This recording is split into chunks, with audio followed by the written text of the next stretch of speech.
Fala pessoal do sétimo ano, tudo bem? Dando continuidade à nossa sequência de aulas, a gente vai falar um pouquinho hoje sobre as consequências dos processos de colonização. E aí, por exemplo, a gente vai citar o continente africano dentro dessas lógicas, tá, galera? Seguinte, o que a gente tem que entender? Que qualquer tipo de colonização vai acabar gerando mudanças, positivas ou negativas. E dentro da África a gente tem uma questão muito importante, que é a questão da escravidão, que acabou incentivando esse posicionamento que a gente pode dizer de uma destruição da cultura africana. Por quê? Primeiro de tudo, tá, galera? A gente tem que analisar a África como um continente, não só como um país, tá? Existem vários países dentro do continente africano que têm várias situações de grande riqueza e também situações de pobreza. Então o primeiro ponto para a gente desvencilhar essa ideia de preconceito é pensar na África como diversa e não como exótica. Qual que é a diferença disso? Quando você analisa uma coisa só pelo fato exótico, você só está ressaltando as diferenças, sem agregar valor nenhum.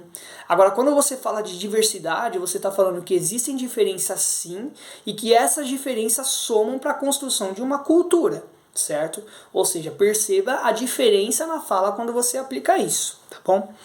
Por que eu estou citando o exemplo do continente africano, galera? Porque foi um dos que mais sofreram com as grandes navegações, principalmente pela sua questão historiográfica, ou seja, pela sua história. Um dos pontos aplicados é que os continentes africanos têm como tradição a transmissão do conhecimento oral, ou seja, da oralidade. Então a oralidade é a transmissão do conhecimento por meio da fala. Então é típico da cultura africana os mais velhos ensinarem os mais jovens por meio de histórias de vivência que eles já tiveram, tá? Só que o que acabou acontecendo? Com a chegada do pessoal do velho mundo, do velho continente, que é a galera da Europa, eles tinham já uma prática de sempre manter o registro. E aí quando você tem esse impasse, esse choque cultural, o que acaba acontecendo? Eles se colocam como superiores e acabam excluindo toda essa parte histórica que a África tem, que é dessa questão da oralidade. Isso já é algo muito complicado, tá, galera? Porque você acaba tendo um processo que a gente chama de sincretismo. O que acontece, então? Esse sincretismo ele vai pegar um elemento cultural, tá, do país e vai dar um significado diferente para ele. Então, por exemplo, vamos pensar no caso dos registros, tá? O registro para o africano não tinha condição nenhuma, porque a base da história deles era a oralidade. Com a chegada colonizatória desse pessoal da Europa, eles acabaram forçando eles a ter que fazer a prática de registro, certo? E aí, qual que é a grande lógica disso, pessoal? Os africanos vão usar o registro, mas sem significado. Ou seja, então o sincretismo é quando eu me aproprio, ou seja, eu faço uma imposição de algo, de uma cultura diferente sobre outra, tá bom? Continuando com isso, então, além desse choque cultural que é evidente, no Brasil a gente teve isso com os indígenas e assim por diante, além desse choque cultural a gente vai ter alguns problemas relacionados à questão do tráfico de escravos, tá, galera? O tráfico de escravos ele vai ressaltar ainda mais essa questão desse abismo cultural que vai se crescendo. Por quê? Vai colocar os africanos como inferiores e toda a sua parte de história vai ser jogada fora, vai ser deixada de lado. E aí o que acaba acontecendo? Acaba acontecendo alguns processos que vão sendo disseminados principalmente na América, que vão sendo espalhados, que é o processo de aculturação. O que é a aculturação? É a apropriação de cultura, ou seja, eu vou me apropriar de um elemento cultural que não é meu. Isso é algo positivo? Não, galera. Por quê? Porque quando você faz um processo de apropriação cultural, você está descaracterizando o que você é. Então, por exemplo, o continente africano sofreu muito com isso porque você tinha, antes da colonização, grandes reinos, você tinha enormes riquezas, tá? Você tinha uma cultura muito vasta, você tinha uma questão de conhecimento muito grande e tudo isso com a colonização foi jogado fora. E aí esse processo de apropriação cultural acabou fazendo com que o quê?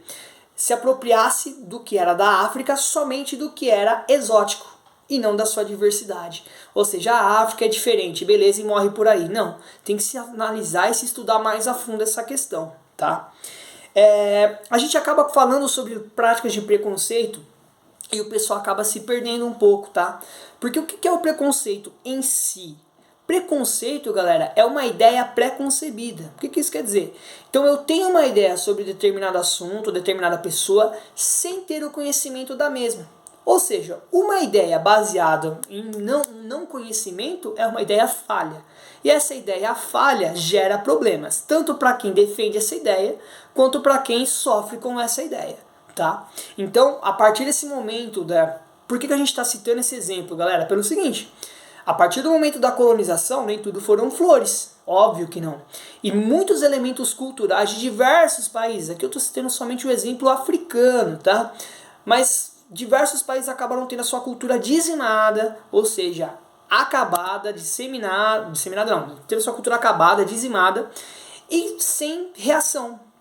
Ou seja, foram se aplicando aquilo, foram se escravizando as pessoas e a história em si, da base da oralidade, entre outras coisas da África, foi acabada, deixada de lado, tá bom? Outro ponto também que a gente tem que analisar, tá, pessoal? Diversidade significa várias coisas, tá? Então, por exemplo, diversidade significa você ter várias culturas, você ter várias formas de vida e assim por diante. E não adianta a gente pensar, por exemplo, o Brasil é um país diverso e você entender que existem vários tipos de cultura diferentes no Brasil e você aceitar isso e pensar, por exemplo, na África, no continente africano, que existe somente a cultura da savana, da caça e da pobreza extrema. Tá? Porque a partir do momento que a gente pensa dessa forma, a gente cria um pré-conceito, ou seja, uma ideia pré-concebida, ou seja, uma ideia já existente sem conhecer. E isso é muito complicado, que acaba gerando aí um extermínio da cultura. Beleza, pessoal? Espero que vocês tenham entendido. Forte abraço e até a próxima.